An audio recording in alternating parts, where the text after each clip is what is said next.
Torsdag aften i Vejlbriskovhallen kunne Horsens IC få avance mod de forsvarende mester fra Bakken Bears. Horsens manglede stadig en del profiler og rollespillere, der stadig måtte sidde på bænken.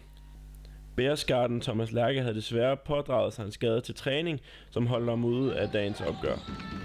Det var ligapremiere for begge hold, og selvom begge mandskaber var rutineret, lignede det stadig en meget rodet affære med mange uskarpe præstationer. Christian Lindberg havde gode aktioner, men også Nikolaj Eversen havde Horsens problemer med at kontrollere i feltet. De eneste to spillere, der viste skarphed fra distancen, var Bakken Bears Morten Salert og HIC's Calvin Haynes. Også gode aktioner fra Frederik Rundby og Jonas Sohora i første halvleg.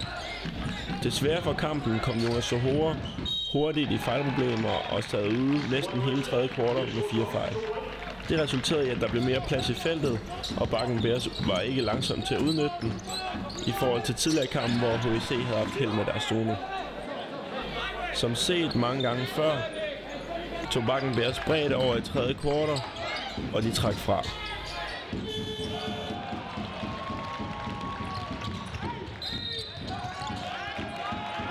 Specielt Vettleren fra Horsens virkede ikke som sig selv, og fik først de første 2 point på tavlen i anden halvleg. Det endte med at blive en sikker sejr til Bakken Bears, hvor blandt andet 3 spillere fik ligadebut.